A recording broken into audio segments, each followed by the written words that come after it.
Hello friends, स्वागत आहे तुमचं माझ्या चॅनलवरती. फ्रेंड्स, तुम्हाला जर व्हिडिओ आवडला तर व्हिडिओला लाईक करा, चॅनलला सबस्क्राईब करा आणि बेल आयकॉन दाबायला विसरू नका. तुटलेलं आभाळ. प्रेम म्हणजे केवळ शरीर नव्हे, ते मनाचं नातं असावं लागतं. आईनं अनेकदा पायलच्या कानावर घातलेले हे वाक्य तिला एक काळ होती झिणझिणीत वाटायची. पण जेव्हा ती स्वतः एका अनैतिक नात्यात अडकली तेव्हा तिच्या आयुष्यात मन, शरीर, संबंध सगळं काही एका गडद छायेत लपून गेलं. पायल आणि आदित्य कॉलेजमध्ये भेटले. तिचं सौंदर्य, गोड बोलणं आणि आदित्यचं आत्मविश्वासपूर्ण व्यक्तिमत्व यांचं एक सुंदर मिश्रण त्यांच्या प्रेमात उमटलं. 6 वर्षाच्या नात्यानंतर दोघांनी लग्न केलं. मुंबईतल्या एका सोसायटीमध्ये ते राहत होते. सुरुवातीचे काही महिने खूप सुंदर गेले. एकत्र स्वयंपाक करणं, चित्रपट बघणं, रात्री गप्पा मारत झोपणं, प्रत्येक क्षण मधाळ होता. पण जसे जसे दिवस पुढे सरकले आदित्य अधिक कामात गर्क झाला. प्रोजेक्ट मॅनेजर म्हणून त्याच्यावर जबाबदाऱ्या वाढल्या. त्याचं घरातलं अस्तित्व केवळ शरीरापुरतं मर्यादित राहिलं. मनानं तो सतत ऑफिसमध्येच असायचा. पायल रोज आदित्यसाठी छानसा नाश्ता करत असे, पण तो घाईतच जात असे. आठवड्याला किमान एक तरी डेट नाईट ठेवण्याचा तिचा आग्रह असायचा. पण आदित्यचं उत्तर नेहमी असायचं, मी दमलोय. एका रात्री ती म्हणाली, तुला माहिती आहे आदित्य, मी कधीच मी म्हणून जगले नाही. मी तुझ्यासाठी जगते, पण आता मला आपण म्हणून जगायचं आहे. आदित्यने केवळ फोनवरून मान डोलावली. त्याचे डोळे मोबाईलच्या स्क्रीनवरच होते. शाळेच्या नवीन टर्ममध्ये इंग्रजी विभागात एक नवीन शिक्षक आले, प्रणव दीक्षित. उंच, नीटनेटके, हसरा आणि शांत. त्याने पहिल्याच दिवशी सगळ्या स्टाफला नम्रपणे अभिवादन केलं. त्याच्या वागणुकीत एक प्रकारचा आत्मीयता होती. पायल आणि प्रणव एकाच विभागात होते. लंच ब्रेकमध्ये तो तिच्यासोबत गप्पा मारत असे. त्याला इंग्रजी साहित्यात खूप रस होता, विशेषतः जॉन किट्स आणि सिल्व्हिया प्लॉथ. तुम्ही इतकं सहज समजावता पायल मॅम, मी अजून शिकतोय, तो हसून म्हणायचा. हा एखाद्या विद्यार्थी असावा इतकीच पायल सुरुवातीला प्रतिक्रिया देत होती. पण त्या शब्दात एक सच्चेपणा होता जो तिला आदित्यकडून फार पूर्वीच मिळणं बंद झालं होतं.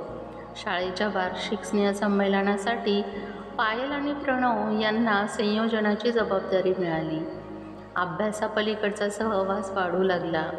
एक दिवस शाळेच्या रंगमंचावर लाईट्स तपासत असताना प्रणवने विचारलं, तुम्ही खूप गंभीर दिसता, काही झालं आहे का? पायलने नजर चुकवली. कधी कधी वाटतं आपण एवढ्या मोठ्या गर्दीत असूनही एकटेच आहोत. त्या रात्री प्रणवने व्हॉट्सअपवर एक कविता पाठवली. तुला शोधताना हरवतोय मी, शब्दात तुझी शांतता पाहतोय मी. पायलला थोडा वेळ कवितेकडे पाहत बसली. अशा प्रकारच्या भावना आदित्यच्या तोंडून कधीच आल्या नव्हत्या. शाळेच्या शिक्षक सहलीसाठी महाबळेश्वरला गेले. पावसाची सर आणि थंडीमुळे सगळ्या खोल्यांमध्ये लवकर गेली. प्रणवच्या रूमची की कार्ड हरवलं, म्हणून काही वेळ पायलच्या रूममध्ये थांबला. तुला पाहिल्यावर वाटतं तू खूप काही दडवत आहेस, प्रणव म्हणाला. त्या क्षणी पायलला वाटलं कोणीतरी तिला समजून घेतंय. त्याचा हात तिच्या हातावर आला आणि ती मागे सरकली नाही. ती केवळ रडत होती आणि तो तिच्या अश्रूंना शब्दही न देता तिच्या जवळ बसला. त्या रात्री जे घडलं ते अनैतिक होतं, पण त्या क्षणी खूप मानवी वाटत होतं. पायल पुन्हा मुंबईला परतली. ती आदित्यसमोर नेहमीसारखीच वागत होती, पण आतून सैराभैरा होती. तिच्या मनात सतत प्रश्न घोंगावत होते. माझं प्रणववर प्रेम आहे का, की मी त्याच्या आदित्यच्या अनुपस्थितीत प्रेमाचा शोध घेतीये? प्रणवनेही ती भेट कायमची ठेवायचा प्रयत्न केला. बागेत चालणं, पुस्तकांच्या चर्चा, कॉफी शॉप, ते नातं फुलायला लागलं होतं. एक दिवस प्रणव म्हणाला, पायल, मी कधीच तुझं नातं फक्त शरीरावर आधारित बघितलं नाही, तू मनात उतरली आहेस. पायल गप्प झाली, कारण तिला माहीत होतं प्रणव अजूनही रियासोबत राहत होता. त्याला 2 लहान मुले होती. एक संध्याकाळी पायलने आदित्यचा मोबाईल उघडला. आकांक्षाच्या संदेशाने आणि फोटोने ती हादरली.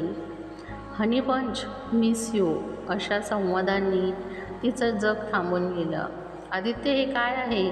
आदित्य शांतपणे म्हणाला, मी सुद्धा एकटाच होतो पायल. तू पाहिलं नाहीस मला. त्या रात्री पायलने प्रणवच्या नात्याबद्दलही सांगितलं. दोघांनी रात्रभर कोणताही आरोप न करता केवळ एकमेकांचं दुःख बोलून काढलं. आपण एकमेकांशी राहत होतो, पण एकमेकांसाठी नव्हतो. आदित्यचं हे वाक्य खूप काही सांगून गेलं. काही महिन्यात दोघांनी परस्पर सहमतीने घटस्फोट घेतला. कोणतीही कोर्ट कचेरी नाही, फक्त शांतता. आदित्य आकांक्षासोबत राहायला गेला. पायलने प्रणवकडे स्थायिक होण्याचा विचार केला, पण प्रणवने स्पष्ट सांगितलं, मी रियाला सोडू शकत नाही. माझं तिच्याशी प्रेम नाही, पण ती माझ्या मुलांची आई आहे. पायलला जाणवलं, प्रणव तिच्या आयुष्यात शून्य भरायला आला होता, पण जो स्वतः अपूर्ण आहे तो दुसऱ्याला पूर्ण कसा करेल? पायलने वेगळी खोली घेतली. एका NGO सोबत काम सुरू केलं. निराधार मुलींना शिक्षण, लेखन आणि मुलींसाठी कार्यशाळा. तिला स्वतःच्या अस्तित्वाचा नवीन अर्थ सापडू लागला. एका दिवशी हस्ताक्षर स्पर्धेत परीक्षक म्हणून गेलेली पायल अनया नावाच्या एका मुलीच्या प्रेमात पडली. तिच्या निष्पाप हसण्याच्या स्पर्धेनंतर अनयाची आई स्नेहा भेटली. मी सिंगल मदर आहे, अनया माझं जग आहे, ती म्हणाली. त्या शब्दांनी पायलच्या मनात एक नवीन ठिणगी पेटवली. मी सुद्धा माझं जग स्वतः तयार करेन, कुणाच्या सावलीत नाही तर माझ्या स्वतःच्या प्रकाशात. अनैतिक संबंधी ही एक चूक होती, पण त्यामागे असलेली पोकळी खरी होती. ती पोकळी पायलने कोणाच्याही आधाराशिवाय भरली, स्वतःच्या बळावर. आज तिचा आभाळ थोडं तुटलेलं आहे, पण त्या तुटक्या जागेतूनच नवे तारे उमलत आहेत. पायलने मागे पाहिलं तेव्हा तिला अपराधी वाटलं नाही.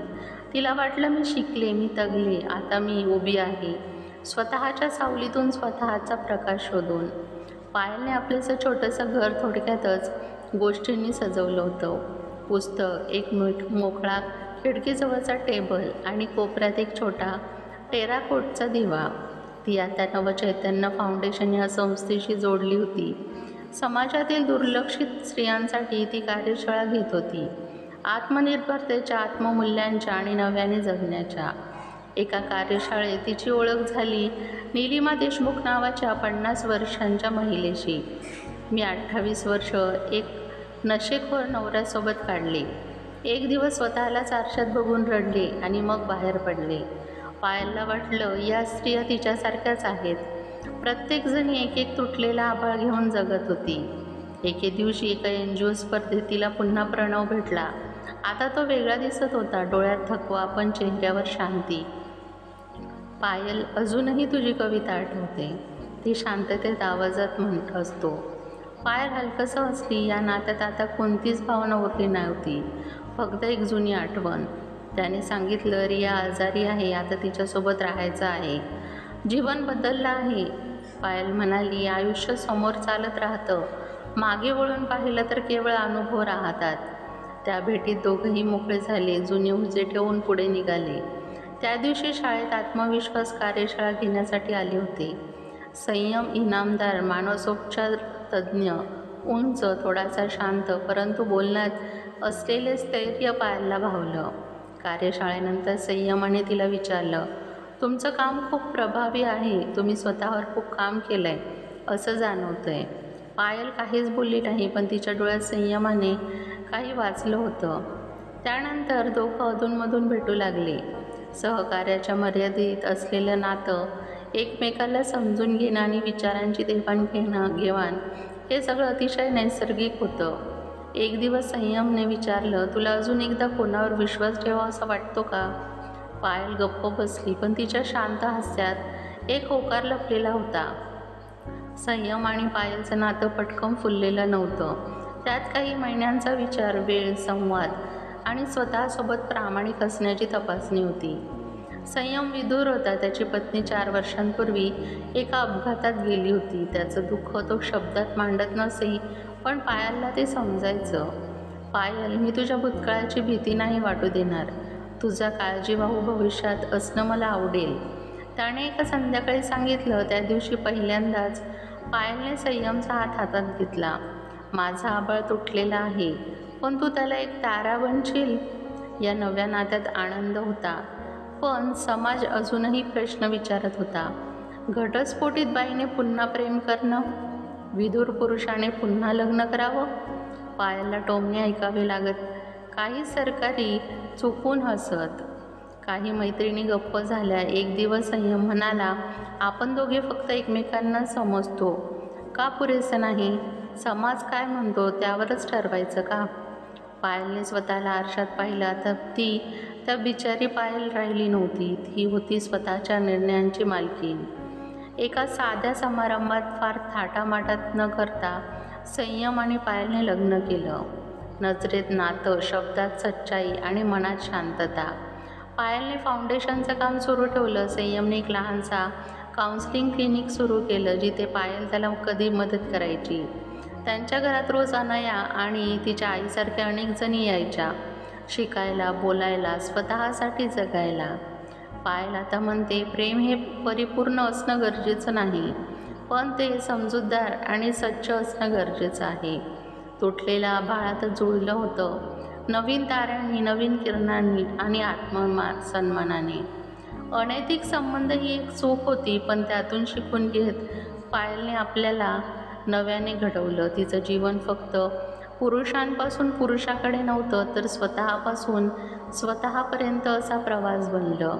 ती एक वेदनेतून जन्मलेली पण स्वतःच्या प्रकाशाने उजळलेली स्त्री बनली. फ्रेंड्स, तुम्हाला हा व्हिडिओ कसा वाटला हे कमेंट बॉक्समध्ये नक्की सांगा.